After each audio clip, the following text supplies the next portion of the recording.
മാറ്റമില്ല. അമ്മച്ചിമാരെല്ലാം കൂടെ മറ്റേ തൊഴിലുറപ്പിനും കുടുംബശ്രീക്കും പോയിരുന്നിട്ട് എന്റെ പൊന്നടി അവളുടെ പെങ്കൊച്ച് അങ്ങ് തുടങ്ങും. ചേട്ടന്മാരും കുറവൊന്നും അല്ല. വൈകിട്ട് കവലയിലോട്ട് ഇറങ്ങി 4 ചായ കുടിക്കും. എടാ മറ്റേ ജോണിന്റെ മോളില്ലേ, എന്നോ സുഖമാണ് കിട്ടുന്ന ഇതിനകത്തുനിന്ന്. ഷോർട്സ് ഇടാൻ പാടില്ല, ഇറുകി പിടിച്ച വസ്ത്രങ്ങൾ ഇടാൻ പാടില്ല, ജീൻസ് ഇടാൻ പാടില്ല, മൂക്ക് കുത്താൻ പാടില്ല, മേക്കാതെ കുത്താൻ പാടില്ല, മുടി മുറിക്കാൻ പാടില്ല, കളർ ചെയ്യാൻ പാടില്ല, ആണുങ്ങളോട് അധികം നേരം സംസാരിക്കാൻ പാടില്ല, റിലേഷൻഷിപ്പിലാൻ പാടില്ല എന്നിങ്ങനെ തുടങ്ങി നിരവധി പ്രശ്നങ്ങളാണ് ചില നാട്ടുകാർ തെണ്ടികൾ ഉന്നയിക്കുന്നത്.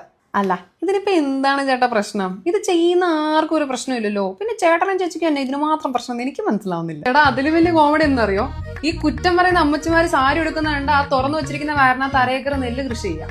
അത് മാത്രം പോരാ, ചേട്ടന്മാര് ടൗണിലോട്ട് ഇറങ്ങി മുണ്ട് പൊക്കി കൊടുത്താൽ നല്ല ലെവലായിട്ട് കാലുകൾ കാണാം. ഒട്ടിപ്പിടിച്ചിരിക്കുന്ന ജീൻസ് ഇടുമ്പോൾ കാലുകൾ നന്നായിട്ട് കാണാം. അത് മാത്രമല്ല, ഷർട്ട് ഇട്ടിട്ടുണ്ടെങ്കിൽ മുന്നത്തെ 3-4 ബട്ടൺസ് തുറന്നേ ഇടത്തുള്ളൂ.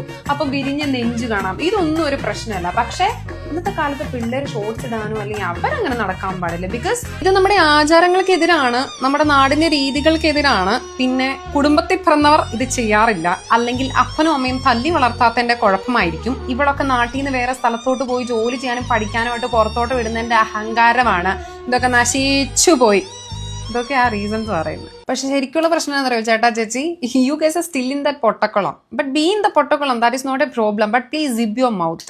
ഈ പുറത്തോട്ട് പോയി കാര്യങ്ങളൊക്കെ കണ്ട് മനസ്സിലാക്കി എക്സ്പോഷർ കിട്ടിക്കഴിയുമ്പോൾ ഇങ്ങനെയല്ല, ഇങ്ങനെയും കൂടെ ജീവിക്കാന്ന് പറഞ്ഞ് സ്റ്റാൻഡേർഡ്സ് കുറച്ച് ഹൈ ആക്കി ലൈഫ് കുറച്ച് അപ്ലിഫ്റ്റ് ചെയ്യാൻ നോക്കുമ്പോൾ നിങ്ങൾ എന്തിനാണ് ബാക്കിയുള്ളവരും കൂടെ പിടിച്ചാൽ പൊട്ടക്കണ്ടത്തോട്ട് ഇടുന്നതെന്ന് എനിക്ക് ഇപ്പോഴും മനസ്സിലായിട്ടില്ല. രക്ഷപ്പെടുകയില്ല, രക്ഷപ്പെടാനും പാടില്ല.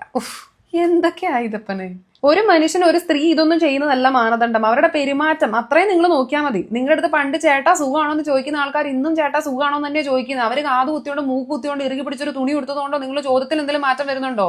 Just mind in that matter, not their outlooks bro. എന്നിത് പഠിക്കൂ. ഇനി ഒരു പരിധി വരെ കുറ്റം പറയാൻ പറ്റത്തില്ല. ബിക്കോസ് നമ്മൾ നാട്ടിൽ നിൽക്കുകയാണ്, ഇതൊക്കെ വലിയൊരു പ്രശ്നമായിട്ട് നമുക്ക് തോന്നിയേക്കാം. നമ്മളിപ്പോൾ പുറത്തോട്ടൊക്കെ വന്ന് ഇതൊക്കെ കണ്ടു തുടങ്ങിയപ്പോഴാണ് ഇതൊന്നും ഒരു മാറ്റർ അല്ല എന്ന് നമുക്ക് തോന്നുന്നത്. അതുകൊണ്ട് നാട്ടിലിരിക്കുന്നവരെ കുറ്റം പറയാൻ പറ്റത്തില്ല എന്ന് പറഞ്ഞാലും അതൊരു പോരായ്മയാണെന്ന് മനസ്സിലാക്കി അത് തിരുത്താൻ എന്തുകൊണ്ട് നിങ്ങൾ തയ്യാറാവുന്നില്ല? ഞാൻ വീണ്ടും പറയുവാണേ, കാലം മാറി, ലോകം മാറി, ആൾക്കാരും മാറി. ഇനിയും അതേ സ്വഭാവം കൊണ്ട് അവിടെ ഇരിക്കുവേ ഇരുന്ന് പറയുന്നവരുടെ എല്ലാ മക്കളും ഇതുപോലെ പുറത്തോട്ട് പഠിച്ച് തിരിച്ചു വരുമ്പോൾ ഈ എക്സ്പോഷറൊക്കെ അവർക്ക് കുറേശ്ശെ അങ്ങ് കൊണ്ട് കൊടുക്കും.